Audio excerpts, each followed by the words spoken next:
আমাদের আসলে সালাতে দোয়া করা যায় কিনা নানান প্রশ্ন আসে। সালাতে বাংলায় দোয়া করা যায় কিনা, সালাতে কোন কোন জায়গায় দোয়া করতে হবে, হ্যাঁ এটা না দোয়াকে শুধু সালাতে করা যাবে না, বাহিরে করতে হবে, এই বিষয়টা সামগ্রিকভাবে যদি একটু বলতেন।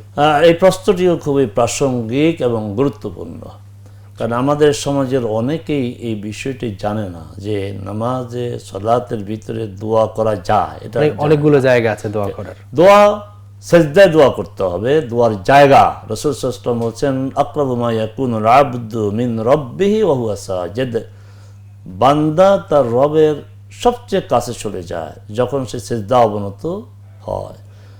অতএব যেহেতু বান্দা তার রবের খুব কাছে চলে গেল, রাসূল সাল্লাল্লাহু আলাইহি ওয়াসাল্লাম পরবর্তী যে কথাটা বললেন এটা হচ্ছে এমনটি যে রাসূল সাল্লাল্লাহু আলাইহি ওয়াসাল্লাম যারা বলতে চান বান্দা তুমি সুযোগ নাও, আকসিরু ফিহি দোয়া, এখানে বেশি বেশি করে দোয়া করো, এই একটি জায়গা।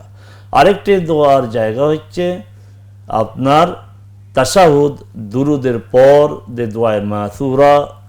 দোয়ায়ে মাসুরা হচ্ছে হাদিস অনুমোদিত দোয়া, কিন্তু দুঃখজনক কথা হলো যে আমরা দোয়া মাসুরা বলতেই আমরা বুঝি আল্লাহুম্মা ইন্নী যালামতু নাফসি, একটা দোয়া কি একটা মনে করা। আমাদের শিক্ষকগণ আমাদেরকে ছোটবেলায় এই দোয়াটি শিখিয়েছেন, আমাদের বয়সের বিবেচনায় তারা ইনসাফের সাথে একটি মাত্র দোয়া শিখিয়েছেন, যেন অনেকগুলি দোয়া আমাদের শিখতে কষ্ট হবে একটি শিখিয়েছেন। তাদেরকে আমরা তাদের জন্য আমরা দোয়া করি, তাদেরকে আল্লাহ উত্তম পুরস্কার। তবে ওস্তাদগণ যদি আমাদেরকে বলে দিতেন যে আরও দোয়া মাসুরা আছে তোমরা বড় হয়ে শিখবে, তাহলে ভালো হতো। এই কথাটা না বলার কারণে আমরা মনে করে নিয়েছি যে এটাই দোয়ায়ে মাসুরা, আমরা মনে করে নিয়েছি সানা এটিই সানা, না একাধিক সানা আছে। তাহলে এখানে দোয়ার জায়গা।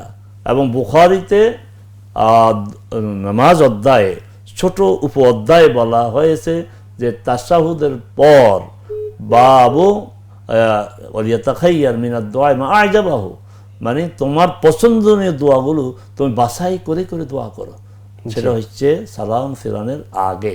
অতএব এই দুই জায়গায় আমরা দোয়া করব। হ্যাঁ, যদি আমরা জামাতে নামাজ পড়ি তাহলে ইমাম যিনি তিনি নামাজ দীর্ঘায়িত করলে সমস্যা আছে, এই জন্য তিনি বেশি দোয়া করবেন না। আর আমরা মুক্তাদিরা যেহেতু ইমাম যদি সেজদা দীর্ঘায়িত না করে, তাশাহুদের পরে বৈঠক দীর্ঘায়িত না করে, আমরাও সুযোগ পাবো না। তবে ব্যক্তিগতভাবে যখন আমরা সালাত আদায় করব তখন সেজদাকে দীর্ঘায়িত করব, বৈঠককে দীর্ঘায়িত করব। রাসূল সাল্লাল্লাহু আলাইহি ওয়াসাল্লাম আয়েশা রাদিয়াল্লাহু তাআলা আনহা থেকে বর্ণিত হাদিস বুখারীতে যে রাসূল সাল্লাল্লাহু মাঝে মধ্যে এত দীর্ঘ সেজদা দিতেন, আমি ভয় পেতাম যে কোনো কিছু বিপজ্জনক কোনো ঘটনা ঘটে গেল কিনা। আসলে তিনি সেজদায় তিনি দোয়া করতেন বেশি বেশি করে। আমরাও বেশি বেশি করে সেজদায় দোয়া করব এবং সালাম ফিরানোর আগে আমরা দোয়া করব। বাকি থাকলো সালাতের পর দোয়া করা যাবে কিনা।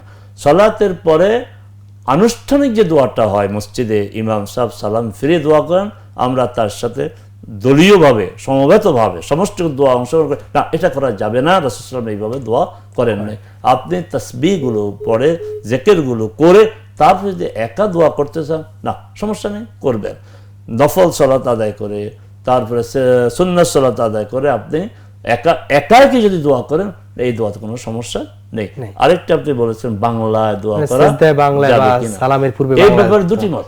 একটি মত হচ্ছে ফরজ সালাতে নিজ ভাষায় দোয়া করা যাবে না, ফরজের বাইরে যে সমস্ত সালাত আছে সেই সব সালাতে নিজ ভাষায় দোয়া করা যাবে, একটি মত। আরেকটি মত হচ্ছে না, কোনো সালাতেই নিজ ভাষায় দোয়া করা যাবে না, আরবিতেই করতে হবে।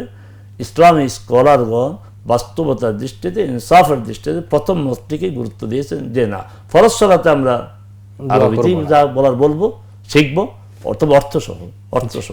আর নফল সালাতে আমরা যেহেতু একান্তে আল্লাহর সাথে আমরা কথা বলছি, আমি আল্লাহর সাথে আমার ভাষায় কথা বলবো, আমি কি বলতে চাই সে অন্য ভাষায় আমি না বুঝি, বলার মধ্যে সার্থকতা কি?